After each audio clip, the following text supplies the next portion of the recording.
नमस्कार दोस्तों, मैं हूं आपके साथ अनुज श्रीवास्तव और आज का पॉडकास्ट हमारा बेहद खास होने जा रहा है क्योंकि हमेशा आपने हमारे चैनल पर देखा होगा हम राशियों के हिसाब से, राशियों के अकॉर्डिंग आपका भविष्य बताने की कोशिश करते हैं, प्रेडिक्शन करने की कोशिश करते हैं कि अगला महीना आपका कैसा जाने वाला है। लेकिन आज हमने एक नई तस्वीर पेश करने की कोशिश की है जिसमें हम राशियों के बारे में बताएंगे, लेकिन टैरो कार्ड से। जी हाँ, टैरो कार्ड रीडिंग से हम आपके बारे में बताने जा रहे हैं कि सितंबर का महीना आपके लिए कैसा जाने वाला है। हमारे साथ इस पर बातचीत करने के लिए, आपको बताने के लिए, आपको गाइड करने के लिए डॉक्टर मंजू गुप्ता मौजूद हैं। डॉक्टर मंजू गुप्ता जी, बहुत स्वागत है आपका। और पहले तो बहुत थैंक यू, आपने समय निकाला, हमारे स्टूडियो आई। दूसरा, tarot card reader, tarot card से कैसे राशियों के बारे में बताया जा सकता है, इसको हम समझें कैसे, थोड़ा सा आसान हो जाएगा दर्शकों के लिए। नमस्कार अनुज जी। सबसे पहले मैं तो आपको बहुत बहुत धन्यवाद देना चाहूँगी कि आपने एक विभिन्न माध्यम से, जी। एक डिफरेंट माध्यम से दर्शकों को बताया है कि हम किस तरह से राशियों का प्रेडिक्शन कर सकते हैं टैरो कार्ड के जी। माध्यम से। क्योंकि आज तक सभी यही सोचते आए हैं कि अगर हमें प्रेडिक्शन लेना है, गाइडेंस लेना है, तो वैदिक के माध्यम से ही लिया जा सकता है।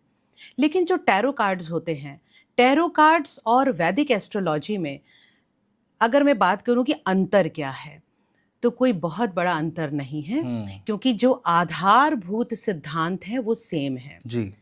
हमारे टैरो कार्ड्स में भी राशियां होती हैं। टैरो कार्ड्स के अंदर भी पांचों तत्वों का समावेश होता है।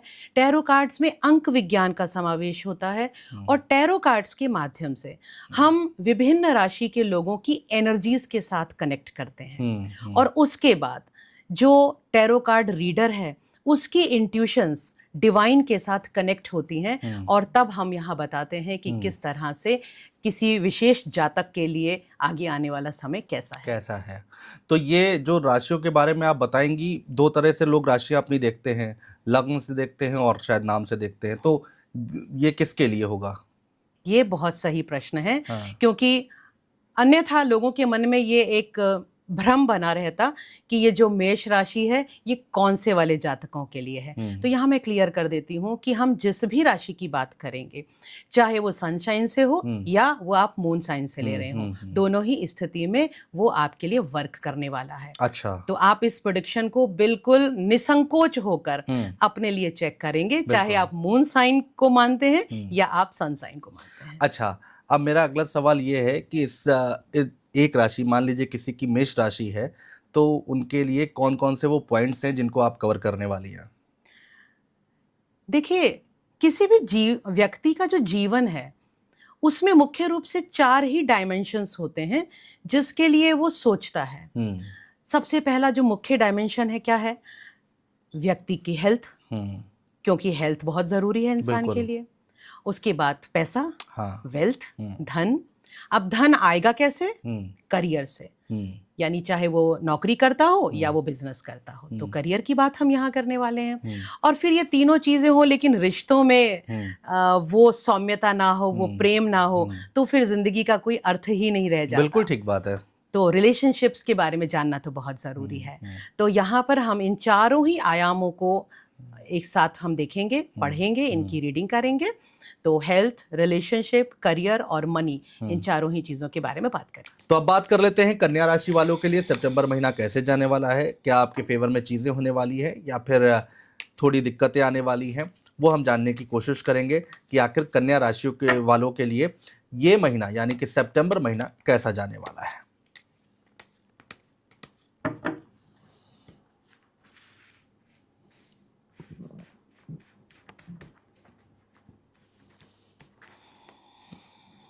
चलिए चेक कर लेते हैं कन्या राशि वालों के लिए सितंबर 2025 कैसा जाने वाला है।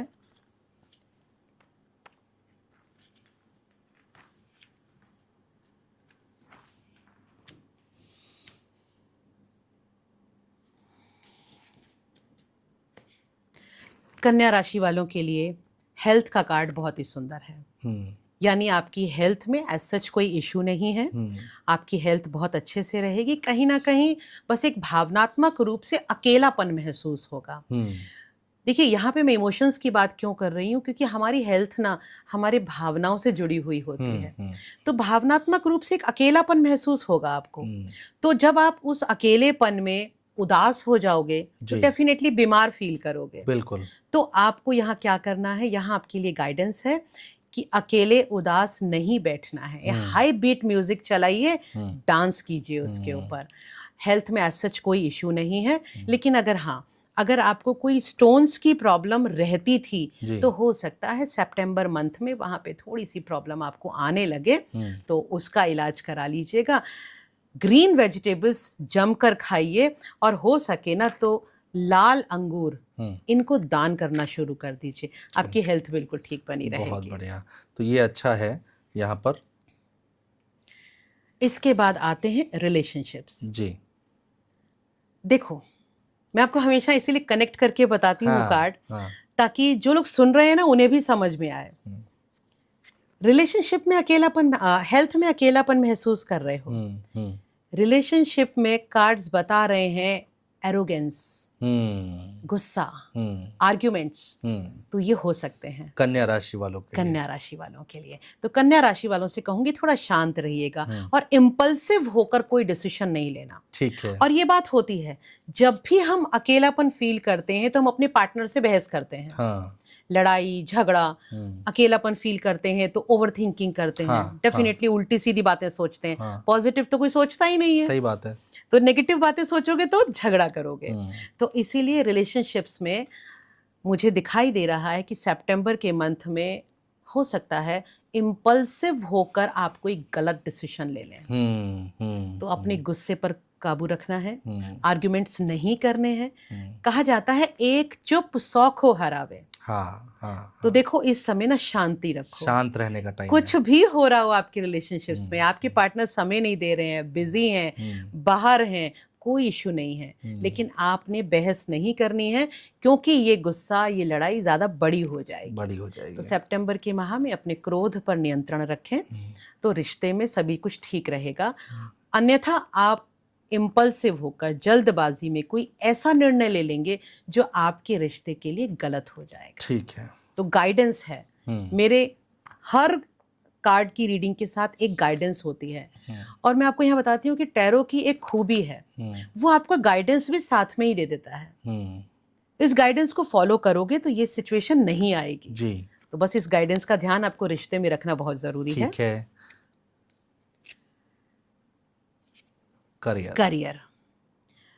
करियर में कार्ड्स ये बोल रहे हैं, देखिए वॉन्ड्स के कार्ड हैं। आपके पास ना बहुत सारे आइडियाज हैं। हो सकता है कि आप अपने ऑफिस में अपने बॉसेस को बताना चाहते हैं कि ये वाला आइडिया फॉलो करो, इस काम को इस तरीके से किया जा सकता है, लेकिन आपके आइडियाज को वो सुन नहीं रहे हैं। So there are lots of ideas, lots of plans आपके पास अपने बिजनेस में एग्जीक्यूट करने के लिए हैं, लेकिन आप उनको एग्जीक्यूट नहीं कर पाएंगे। तो ऐसी जब स्थिति होती है तो उस समय ना एक बार में एक आइडिया पर काम कीजिए जी। बहुत सारे आइडियाज क्या करते हैं, क्योस कर देते हैं, तो आपके करियर में प्रॉब्लम्स क्रिएट होती हैं। गाइडेंस है, आपके ऑफिस में, आपके बिजनेस में, कहीं पर भी अगर लड़ाई झगड़ा हो रहा है, बहस हो रही है, आर्ग्यूमेंट्स हो रहे हैं, आपने उसमें इन्वॉल्व नहीं होना है। होता क्या है ना, हम किसी का पक्ष लेने के लिए खड़े हो जाते हैं। तो please don't be a party in any kind of argument. ठीक है। तो किसी भी डिस्प्यूट में नहीं पड़ना है, पार्टी नहीं बनना है। तब तो ये सितंबर महीना शांति से निकल जाएगा। और अगर आप अपने जॉब में, अपने ऑफिस में, बिजनेस में, कहीं पर प्रोफेशन में झगड़े में पड़ गए तो ये झगड़े लंबे हो जाएंगे। तो सितंबर का महीना कहता है शांति बना, टांग नहीं अड़ाना है। एग्जैक्टली किसी के फटे में टांग मत अड़ाओ। कन्या राशि वालों के लिए ये गाइडेंस है।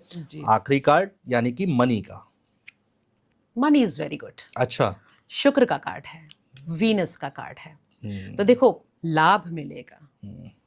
अब ये लाभ कैसे हो सकता है, आपने कोई इन्वेस्टमेंट्स किए थे, उस पे आपको प्रॉफिट मिल रहा है, आपने कोई डीलिंग की है, आपको पैसा मिल रहा है, लेकिन साथ ही साथ मुझे ना आपको रिश्तेदारों से मिलता हुआ पैसा भी दिखाई दे रहा है। हो सकता है पेरेंटल प्रॉपर्टी मिल जाए, पेरेंट्स से पैसा मिल जाए, और धन आता हुआ ही दिख रहा है, अब वो चाहे माता पिता से आए या आप ही की किसी इन्वेस्टमेंट से आए, लेकिन सितंबर माह आपके लिए बहुत बढ़िया है, पैसा लेकर आ रहा है। बहुत बढ़िया। तो पैसा आ ही रहा है तो अपने पार्टनर को भी खुश कर लीजिएगा। ये शुक्र का कार्ड निकला है तो लग्जरी, ये लग्जरी का कार्ड है डेफिनेटली। तो लग्जरी पैसे से ही आती है। हाँ। तो ये बहुत अच्छा कार्ड है आपके लिए। तो ध्यान रखने योग्य बातें हैं कि किसी से झगड़ा नहीं करना, आपको पैसा अल्टीमेटली मिलने वाला है, तो मन को शांत रखिए। तो कन्या राशि वालों के लिए अच्छी बात निकल कर आई है। जो हम लोग का जो लास्ट कार्ड निकल रहा है पैसों का, जिस पर सबकी नजर रहती है, वो बहुत अच्छा निकला है। तो कन्या राशि वालों आप खुश हो जाइए, सितंबर माह में आपको फायदा होने जा रहा है, ऐसा कार्ड्स कह रहे हैं। तो कन्या राशि वालों के लिए ओवरऑल बहुत अच्छा समय है ये सितंबर महीना। उसके बाद अक्टूबर आएगा, समय बदल भी सकता है।